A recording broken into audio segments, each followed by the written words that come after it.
अगर आप भी किसी ऐसी डाइट की तलाश में हैं जिससे आपको लगे कि फौरन से जादू हो जाए, आपकी बॉडी की स्वेलिंग कम हो जाए, आपका वेट कम होना शुरू हो जाए, जो लंबे अरसे से स्टक है, आपका बेली फैट कम होना शुरू हो जाए, आपकी इंसुलिन रेजिस्टेंस रिवर्स हो जाए, आपकी पीसीओएस रिवर्स हो जाए, आपका फैटी लिवर रिवर्स हो जाए, तो अहम है स्टार्ट से लेकर एंड तक आपने वीडियो लाजमी देखनी है। और सबसे पहले मेरा चैनल लाइक शेयर और सब्सक्राइब कर लें। अस्सलाम वालेकुम जी, मैं हूं आपका माहिर जाहिर डॉक्टर ज़ुबैर अफजल। आप सब मुझे इंस्टाग्राम यूट्यूब हर जगह पूछ रहे हो कि ऐसा डाइट प्लान बता दें जिससे हमारा वेट भी कम हो और वो कन्वीनियंट भी हो।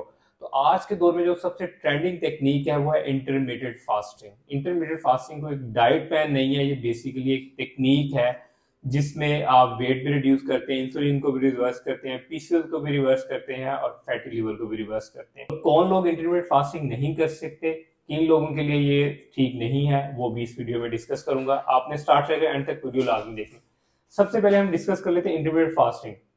इंटरमीडिएट फास्टिंग जैसे कि आपको फास्टिंग वर्ड से लग रहा है रोजा रखना, लेकिन रोजे में तो हम बेसिकली क्या करते हैं, ड्राई फास्टिंग करते हैं। हमने सहरी की और उसके बाद अफ्तारी की, पूरे दिन में ना हम पानी पी सकते ना कुछ खा सकते। लेकिन इंटरमीडिएट फास्टिंग थोड़ी सी इससे मुख्तलिफ होती है। इस मीन दैट कि आप इसमें फास्टिंग के दौरान पानी पी सकते हैं, ग्रीन टी पी सकते हैं, कॉफी पी सकते हैं।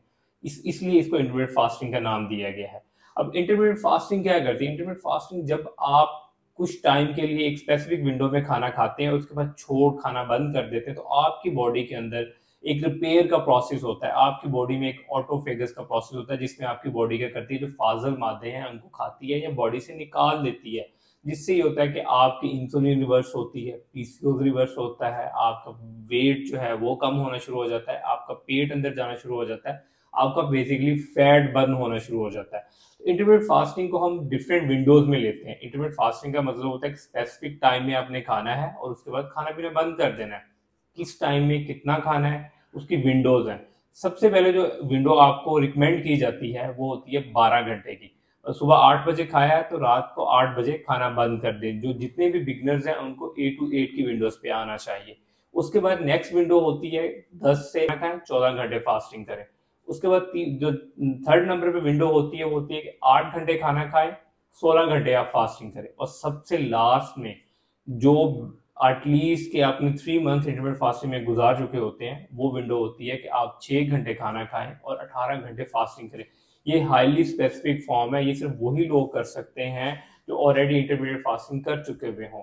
इंटरमीडिएट फास्टिंग कौन लोग नहीं कर सकते? फास्टिंग वो लोग नहीं कर सकते जो दिल के अमराज में मुब्तला हैं, जो गुर्दों के अमराज में मुब्तला हैं, जिनको हेडेक, जिनको माइग्रेन का इशू होता है। मिग्रेन वाले पेशेंट इंटरमीडिएट फास्टिंग नहीं कर सकते क्योंकि इंटरमीडिएट फास्टिंग के कुछ साइड इफेक्ट भी हैं कि इनिशियली आपके पहले 2 से 3 दिन में एनर्जी लेवल डाउन हो सकते हैं, आपको चक्कर आ सकते हैं, आपको सर दर्द हो सकता है, मूड स्विंग्स आ सकते हैं। ये सारे इसके साइड इफेक्ट हैं। बट आफ्टर 3 to 4 डेज के बाद आप एक नॉर्मल रूटीन में आ जाते हैं जिससे आपके जो है आप खुद को लाइटनर फील करते हैं। आप फील करते हैं कि आपकी बॉडी से स्वेलिंग कम हो रही है।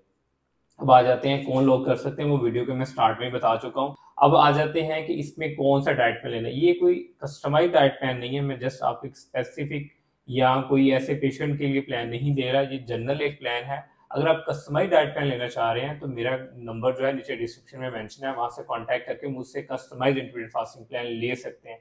चलिए स्टार्ट करते हैं प्लान की तरफ। फॉर एग्जाम्पल, अगर आप 10 से सुबह 10 बजे से लेकर शाम 7:30 बजे की विंडो फॉलो करें। ये विंडो उन लोगों के लिए बहुत अच्छी होती है जो रात को लेट नाइट काम करते हैं और सुबह देर से उठते हैं। ये उनके लिए बेस्ट विंडो है।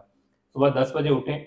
10 बजे उठने के बाद 1 चम्मच आप चिया सीड का लें रात को भिगोए हुए, उसमें एक लेमन स्क्वीज करें और उसके बाद आप 30 मिनट्स वॉक करें। 30 मिनट्स की वॉक के बाद आपका जो नाश्ता है उसमें प्रोटीन भी होना चाहिए, फैट्स भी होना चाहिए, कार्बोहाइड्रेट्स भी होने चाहिए और अच्छी अमाउंट में प्रोबायोटिक्स भी होने चाहिए। एक बैलेंस नाश्ता क्या हो सकता है? बैलेंस नाश्ते में आपने क्या लेना होता है? फॉर एग्जाम्पल, आपका सुबह का नाश्ता है तो आप उसमें 1 स्लाइस ऑफ ब्राउन ब्रेड ले लें। अगर ब्राउन ब्रेड की जगह आपको रोटी पसंद है तो जौ की रोटी ले लें, उसका ग्लाइसेमिक लोड जो है वो कम है। एक जौ की रोटी ले लें 6 इंचज की या 80 ग्राम की। उसके साथ एक फ्राई किया हुआ अंडा ले लें। अगर फ्राई किया हुआ अंडा नहीं लेना तो आप एक कंप्लीट एग भी ले सकते हैं बॉयल किया हुआ। इसके साथ आपने लेना है 3 टेबलस्पून योगर्ट। अगर चाय को आप रिप्लेस कर लें कॉफी के साथ, वो बहुत ज्यादा बेनिफिशियल है क्योंकि कैफीन जो है आपको फैट लॉस में हेल्प करती है। ये आपका फर्स्ट मील था। सेकंड मील जो होता है वो आपको बेसिकली आपको कैलोरी डेफिसिट में भी रहना होता है। इंटरमीडिएट फास्टिंग का ये मतलब नहीं है कि आप उस विंडो को दबा के खाएं और फिर कहेंगे वेट कम नहीं हुआ, लेकिन इंटरमीडिएट फास्टिंग में भी आपको कैलोरी डेफिसिट में खाना होता है। अब दोपहर का खाना जो हो, अगर आपने 10 बजे मील लिया तो 3 बजे के करीब लें। उसमें एक अच्छी अमाउंट में सैलेड लें, कम से कम 150 से 200 ग्राम आपकी सैलेड की प्लेट होनी चाहिए। उसमें कैबिज, ब्रोकली, अगर ब्रोकली अवेलेबल नहीं है तो कैबिज ले लें, बाकी कोकम्बर ले सकते हैं, टमाटोज ले सकते हैं, अनियंस ले सकते हैं। उसके ऊपर 1 लेमन स्क्वीज करें ताकि विटामिन सी का इंटेक आपकी इम्यूनिटी को भी बूस्ट करेगा। उसके बाद आपका मील क्या होना चाहिए, मील में आप 1 शामी कबाब और 2 एग वाइट्स ले लें। ये बहुत ईजी और रेडी टू ईट मील है। अगर वो अवेलेबल नहीं है 4 to 5 टेबल स्पून आप जो है राइस ले सकते हैं और उसके साथ अगेन आप 1 शामी ले लें। अगर वो भी अवेलेबल नहीं है तो आप हाफ रोटी के साथ कोई भी घर का बना हुआ सालन ले लें।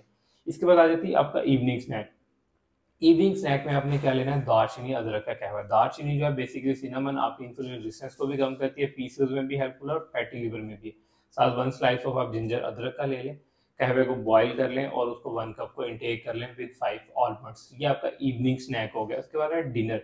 डिनर में आपने क्या करना है कि आपने 200 ग्राम का ग्रिल पीस ऑफ चिकन लेना है विद 1 रोटी ले लें, या 3 to 5 टेबल स्पून आप उसके साथ चावल भी ले सकते हैं। अगर चावल नहीं लेते तो 1 स्लाइस ब्रेड का भी ले सकते हैं। अगर वो भी नहीं लेना चाह रहे तो आप इसकी जगह क्या है, घर की बनी हुई कोई भी सब्जी और चिकन मिक्स सालन भी ले सकते हैं। अगर वो भी नहीं लेना चाह रहे तो आपको बिल्कुल भी भूख नहीं है तो अगेन आप 1 कप ऑफ मिल्क ले लें और 1 कप मिल्क के साथ 10 to 15 आलमंड्स ले लें। तो यहाँ से भी आप कंपनसेट कर सकते हैं अपनी कैलोरीज को। जैसे ही आपकी विंडो चेंज होगी उसके साथ अपना आपका डाइट प्लान भी चेंज होगा। आपका अगर वेट इंटरमीडिएट फास्टिंग में भी किसी पॉइंट पे आके स्टक करते हो तो कहीं ना कहीं आप मिस्टेक कर रहे होंगे, लाइक कि आप अपनी फास्टिंग विंडो में चाय पी रहे हैं, चाय भी दूध वाली पी रहे हैं, तो इससे आपकी फास्टिंग विंडो ब्रेक हो जाएगी। उसके साथ कोई आप फ्रूट ले रहे हैं, कुछ लोग नट्स ले लेते हैं, कुछ भुने हुए चने। तो ये सारी चीजें जो हैं आपने अपनी फास्टिंग विंडो में नहीं लेनी। 7:30 बजे के बाद जैसे आप वाटर ले सकते हैं, ग्रीन टी ले सकते हैं, कॉफी ले सकते हैं विदाउट शुगर, ये सारी चीजें आप ले सकते हैं। ये प्लान आपके लिए वाकई वर्क करेगा। आप अगर आप इसमें कोई इंटरेस्टिंग वीडियो देखना चाह रहे हैं तो मुझे कमेंट सेक्शन में जरूर बताइएगा। मेरा चैनल लाइक शेयर सब्सक्राइब करते रहें। Thank you so much.